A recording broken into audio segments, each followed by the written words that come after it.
Hello everyone, इस video में हम करेंगे एक्सरसाइज 7.2 में से सम नंबर 4, 5, 6 एंड 7। तो यहाँ पर सम नंबर 4 की स्टेटमेंट है, find the ratio in which the line segment joining the points -3, 10 and 6, -8 is divided bye -1, 6। तो यहाँ पर हमें 3 पॉइंट्स के कोऑर्डिनेट दिए गए हैं और हमें ये बताना है कि ये जो पॉइंट है -1, 6 ये इन दोनों पॉइंट्स को ज्वाइन करने वाले लाइन सेगमेंट को किस रेशो में डिवाइड करता है, यानी कि हमें यहाँ पर रेशो को फाइंड आउट करना है। तो सबसे पहले हम इस पॉइंट को नाम दे देंगे कि ये पॉइंट P है, इस पॉइंट को हम नाम देंगे पॉइंट A और इस पॉइंट को हम नाम देंगे पॉइंट B। और हम ये लेट करके चलेंगे कि जो पॉइंट P है वो A और B को ज्वाइन करने वाले लाइन सेगमेंट को K/1 में डिवाइड करता है। आप यहाँ पर K की जगह कोई और वेरिएबल भी यूज़ कर सकते हो, बट आपको ये ध्यान रखना है कि रेशो में जो दो नंबर हम लिखते हैं वहाँ पर एक नंबर की जगह पर आप लिखोगे एक वेरिएबल को और दूसरे नंबर की जगह पर आपको हमेशा लिखना है 1।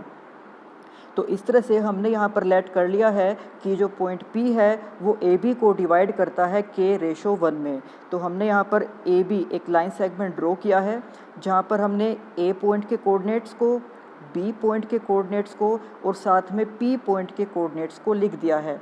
और अब हम यहाँ पर सेक्शन फॉर्मूला का यूज़ करते हुए तो सबसे पहले हम लिखेंगे लेफ्ट हैंड साइड में पॉइंट P के कोऑर्डिनेट्स जो कि हमें ऑलरेडी स्टेटमेंट में ही गिवन है -1, 6। नाउ सेक्शन फॉर्मूला के अकॉर्डिंग हमें K को मल्टीप्लाई करना होगा B पॉइंट के कोऑर्डिनेट्स के साथ एंड 1 को मल्टीप्लाई करना होगा A पॉइंट के कोऑर्डिनेट्स के साथ। तो सबसे पहले हम K को मल्टीप्लाई करेंगे 6 के साथ, तो K इंटू 6। देन हम 1 को मल्टीप्लाई करेंगे -3 के साथ, तो 1 इंटू -3 और इसके डिनोमिनेटर में हम लिख देंगे K+1। इसी तरह से अब हम K को मल्टीप्लाई करेंगे -8 के साथ एंड देन 1 को हम मल्टीप्लाई करेंगे 10 के साथ और इसके भी डिनोमिनेटर में हम लिख देंगे K+1 को। तो अब आप यहाँ पर देख सकते हो कि पॉइंट P के कोऑर्डिनेट्स हमें ऑलरेडी गिवन है और सेक्शन फॉर्मूला का यूज़ करके भी हम उस पॉइंट के कोऑर्डिनेट्स को फाइंड करते हैं जो किसी एक लाइन सेगमेंट को किसी एक रेशो में डिवाइड करता है। यानी कि ये जो कोऑर्डिनेट्स हमने फाइंड किए हैं ये भी इस पॉइंट P के ही कोऑर्डिनेट्स हैं। तो हम यहाँ पर इसमें x के कोऑर्डिनेट को यानी कि -1 को इसके साथ कंपेयर कर सकते हैं या फिर हम इस 6 को यानी कि y के कोऑर्डिनेट को इसके साथ कंपेयर कर सकते हैं। तो हम यहाँ पर किसी भी एक कोऑर्डिनेट को कंपेयर कर सकते हैं, या तो x कोऑर्डिनेट्स को या फिर y कोऑर्डिनेट्स को, और इनको कंपेयर करके हम k की वैल्यू को फाइंड आउट करेंगे। तो हम यहाँ पर -1 को इसके साथ कंपेयर कर रहे हैं, तो यहाँ पर 6 को k से मल्टीप्लाई करके हम लिख सकते हैं 6k, 1 को -3 से मल्टीप्लाई करके लिख सकते हैं -3 एंड डिवाइड में यहाँ पर है K+1। इसके बाद हम यहाँ पर इस K+1 को लेफ्ट हैंड साइड में -1 से मल्टीप्लाई कर देंगे। तो -1 से K को मल्टीप्लाई करने पर ये हो जाएगा -K एंड -1 को 1 से मल्टीप्लाई करने के बाद भी ये हो जाएगा -1 और राइट हैंड साइड में हमारे पास है 6K-3। इसके बाद हम यहाँ पर इस इक्वेशन को सोल्व करने के लिए K की सभी टर्म्स को एक ही साइड में कलेक्ट करेंगे। तो -K को एज इट इज़ हमने लिख दिया है एंड देन 6K को हम लेफ्ट हैंड साइड में लेकर आएंगे माइनस में। इसके बाद राइट हैंड साइड में हम लिखेंगे सभी कांस्टेंट टर्म्स को, तो ये हमने लिख दिया है -3 और इसके बाद इस -1 को हम राइट हैंड साइड में ले आएंगे प्लस में। तो लेफ्ट हैंड साइड में -K एंड -6K, तो जैसे -1 और -6 -7 हो जाता है, इसी तरह से -K एंड -6K को सोल्व करके हम लिख सकते हैं -7K and right hand side में -3 + 1 इज़ -2। अब यहाँ पर माइनस से माइनस का साइन कैंसिल आउट हो जाएगा और हमारे पास बचेगा 7K = 2। फिर हम इस 7 को 2 के डिवाइड में लेकर जाएंगे और हमारे पास यहाँ पर K की वैल्यू आ जाएगी 2/7। तो जैसे कि इस सम के स्टार्टिंग में ही हमने रेशो को खुद से लेट किया था K/1 और हमने अब यहाँ पर K की वैल्यू को फाइंड किया है 2/7। तो इस तरह से हमारे पास ये रेशो हो जाएगा 2/7:1।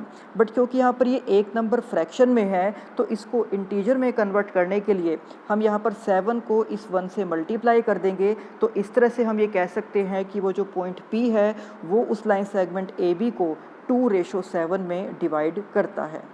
इसके बाद सम नंबर 5, तो सम नंबर 5 की स्टेटमेंट है find the ratio in which the line segment joining A and B is divided by the x axis. तो हमें यहाँ पर ये बताना है कि पॉइंट ए और पॉइंट बी को जॉइन करने वाला जो लाइन सेगमेंट है यानी कि जो ए बी है वो ए बी एक्स एक्सिस से किस रेशो में डिवाइड होता है, यानी कि एक्स एक्सिस के ऊपर कोई पॉइंट होगा जो ए बी को किसी रेशो में डिवाइड करता है और हमें उसी रेशो को फाइंड आउट करना है। और इसी के साथ हमें यहाँ पर यह भी बताना है कि also find the coordinates of the point of division, यानी कि वो जो पॉइंट उस ए बी को किसी रेशो में डिवाइड करता है तो हमें उस पॉइंट के कोऑर्डिनेट्स को भी फाइंड आउट करना है। तो जैसे कि हमें यहाँ पर स्टेटमेंट में दिया गया है कि एक्स एक्सिस का कोई पॉइंट ए बी को डिवाइड करता है किसी रेशो में, तो सबसे पहले हम एक्स एक्सिस पर किसी एक पॉइंट को लेट कर लेंगे x, 0, क्योंकि आपको पता है कि एक्स एक्सिस पर हमेशा y की वैल्यू 0 होती है, तो इसलिए हम इस पॉइंट को x, 0 लेट कर सकते हैं। अगर हमें यहाँ पर y एक्सिस पर किसी पॉइंट को लेट करना होगा तो हम उस पॉइंट को लेट करेंगे 0, y, क्योंकि y एक्सिस पर x की वैल्यू 0 होती है। तो अब हम यहाँ पर ये लिख सकते हैं कि लेट अ पॉइंट P जिसके कोऑर्डिनेट है x, 0, ये हमने खुद अपनी तरफ से लेट किया है क्योंकि ये x एक्सिस का पॉइंट है, विच divides the line segment joining a and b in k ratio 1। और ये जो पॉइंट P है यानी कि x एक्सिस का ये जो पॉइंट P है वो a b को k रेशो 1 में डिवाइड करता है। तो जैसे सम नंबर 4 में हमें रेशो फाइंड करना था और हमने वहाँ पर रेशो को लेट किया था k रेशो 1, तो सेम इसी तरह से हमें यहाँ पर भी रेशो को फाइंड करना है और हमने उसको लेट कर लिया है k रेशो 1। तो अब हमने यहाँ पर ए बी एक लाइन सेगमेंट ड्रॉ किया जिसके दोनों एंड्स पर हमने ए और बी के कोऑर्डिनेट्स को लिख दिया है और उसके बीच में हमने मार्क किया है पॉइंट पी जिसके कोऑर्डिनेट्स हमने खुद लेट किए थे x, 0, और हम ये लेट करके चल रहे हैं कि जो पॉइंट पी है वो ए बी को k रेशो 1 में डिवाइड करता है। तो इसके बाद हम यहाँ पर सेक्शन फॉर्मूला का यूज़ करेंगे जिसके लिए हमें k को मल्टीप्लाई करना होगा b पॉइंट के कोऑर्डिनेट्स के साथ एंड 1 को मल्टीप्लाई करना होगा a पॉइंट के कोऑर्डिनेट्स के साथ। तो एक साइड में हम लिख देंगे इस p पॉइंट के कोऑर्डिनेट्स को और फिर राइट हैंड साइड के लिए पहले हम k को मल्टीप्लाई करेंगे -4 से, देन हम 1 को मल्टीप्लाई करेंगे इस 1 से और इसके डिनोमिनेटर में हम लिख देंगे k+1। इसी तरह से अब यहाँ पर y कोऑर्डिनेट के लिए हम k को मल्टीप्लाई करेंगे 5 के साथ, 1 को हम मल्टीप्लाई करेंगे -5 के साथ और इसके डिनोमिनेटर में हम लिख देंगे k+1। अब इसके बाद तो जैसे सम नंबर 4 में मैंने आपको बताया था कि आप या तो उसमें x के कोऑर्डिनेट्स को कंपेयर कर सकते हो या फिर आप वहाँ पर y के कोऑर्डिनेट्स को कंपेयर कर सकते हो। तो आप यहाँ पर देखिए कि अगर आप इसमें x के कोऑर्डिनेट्स को कंपेयर करोगे तो यहाँ पर भी एक वेरिएबल है x और यहाँ पर भी एक वेरिएबल है k, यानी कि एक ही इक्वेशन में दो वेरिएबल्स हो जाएंगे x एंड k।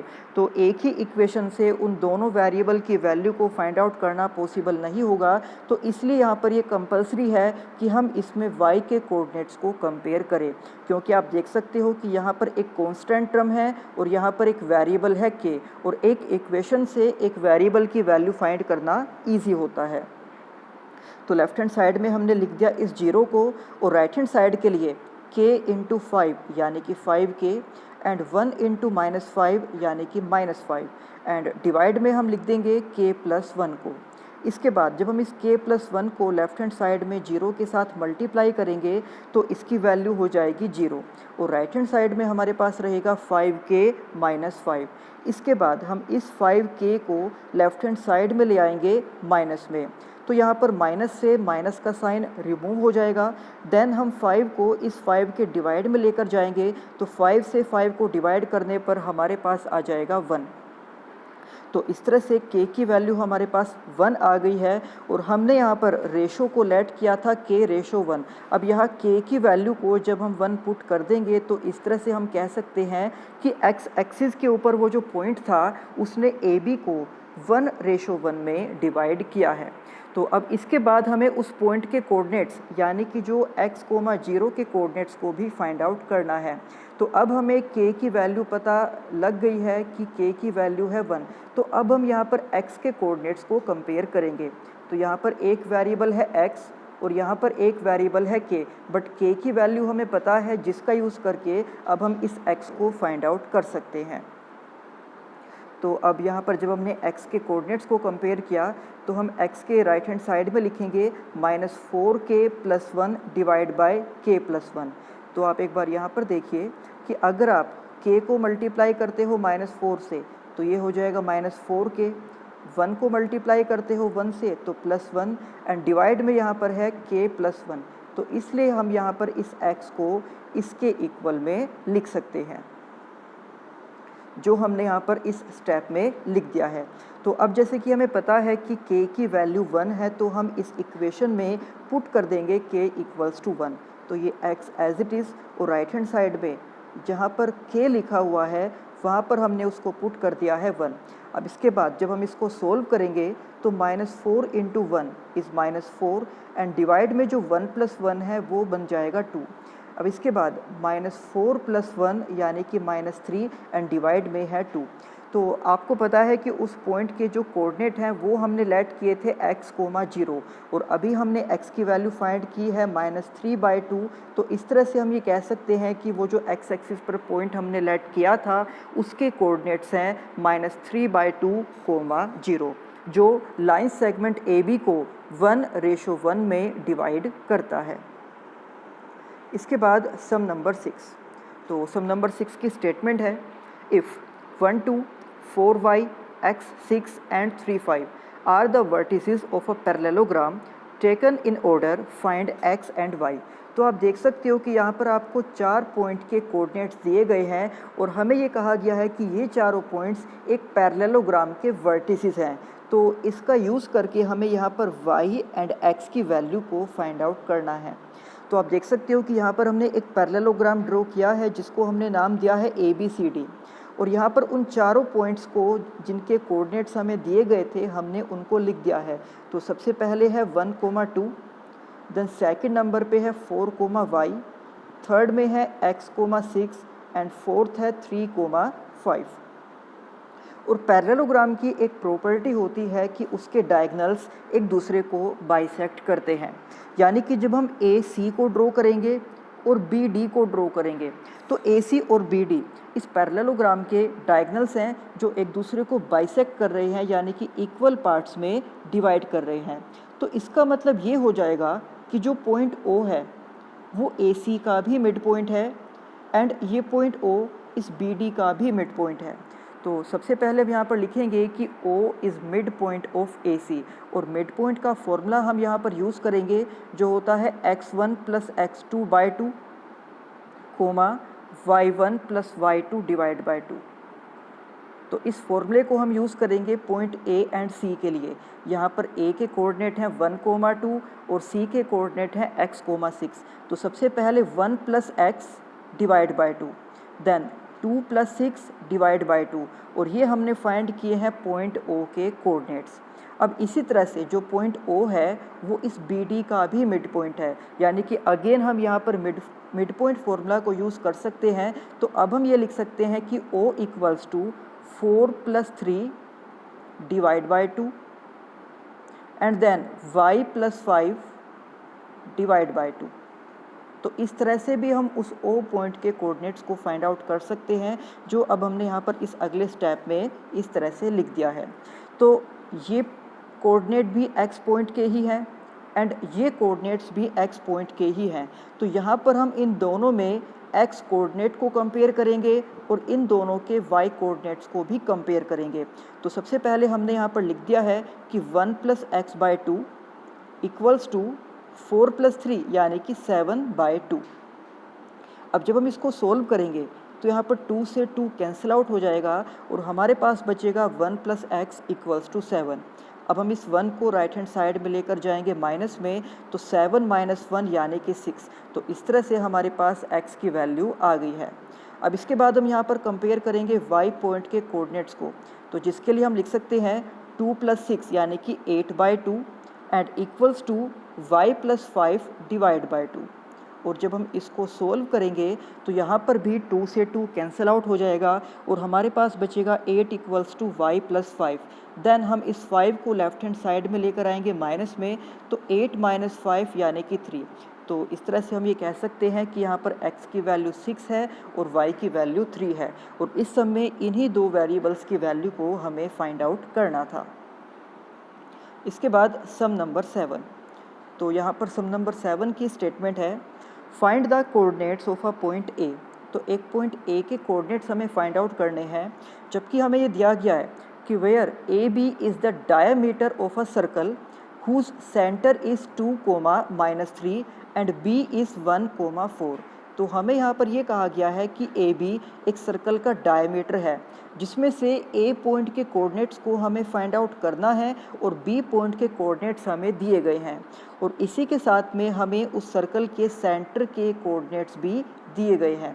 तो आप देख सकते हो यहाँ पर कि हमने एक सर्कल को ड्रॉ कर लिया है जिसके अंदर ए बी एक डायमीटर है और ओ उस सर्कल का सेंटर है।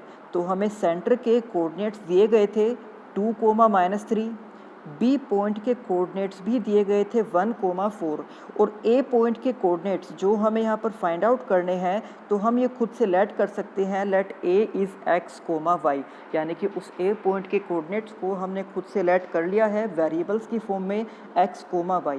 तो अब जैसे कि आपको पता है कि सर्कल के अंदर जो सेंटर होता है वो सर्कल के डायमीटर के बिल्कुल बीच में होता है, यानी कि सेंटर सर्कल के डायमीटर का मिड पॉइंट होता है। तो हमने यहाँ पर लिख दिया है O is the mid point of A B. तो यहाँ पर भी हम सम नंबर 6 की तरह से ही मिड पॉइंट फॉर्मूला को यूज़ करेंगे। तो एक तरफ हमने लिख दिया है इस O पॉइंट के कोऑर्डिनेट्स को जो है 2, -3। फिर हम यहाँ पर लिखेंगे कि x + 1 divide by 2 and then y + 4 divide by 2। अब यहाँ पर भी हम x पॉइंट के कोऑर्डिनेट्स को x पॉइंट के कोऑर्डिनेट्स के साथ ही कंपेयर करेंगे और y के कोऑर्डिनेट्स को y के कोऑर्डिनेट्स के साथ ही कंपेयर करेंगे। तो सबसे पहले हमने यहाँ पर लिख दिया है 2 = x + 1 डिवाइड बाई 2। तो जब हम इसको सोल्व करेंगे तो 2 को यहाँ 2 से मल्टीप्लाई करेंगे और ये हो जाएगा 4। इसके बाद इस 1 को यहाँ पर लेकर आएंगे हम माइनस में, तो 4 - 1 यानी कि 3। तो इस तरह से हमारे पास x की वैल्यू आ गई है 3। देन हम कंपेयर करेंगे -3 को y + 4 डिवाइड बाई 2 के साथ। तो यहाँ पर हम 2 को -3 से मल्टीप्लाई करके लिख सकते हैं -6 और यहाँ राइट हैंड साइड में है y + 4। इसके बाद हम इस 4 को भी लेफ्ट हैंड साइड में ले आएंगे और यहाँ पर आकर ये हो जाएगा माइनस में। तो -6 एंड -4 इज़ -10। तो ये है यहाँ पर y की वैल्यू। अब आपको पता है कि ए पॉइंट के कोऑर्डिनेट्स को हमने खुद लेट किया था x, y, जिसमें से x की वैल्यू है 3 एंड y की वैल्यू है -10। दैट मीन्स हम ये कह सकते हैं कि उस ए पॉइंट के कोऑर्डिनेट्स हैं 3, -10 और इस समय यही हमें फाइंड आउट करना था। तो ये थे एक्सरसाइज 7.2 के सम नंबर 4, 5, 6 एंड 7। अब इसी एक्सरसाइज के बाकी सम हम करेंगे नेक्स्ट वीडियो में। तब तक आप इन सम की अच्छे से प्रैक्टिस करना। तो मिलते हैं आपसे नेक्स्ट वीडियो में। Thank you.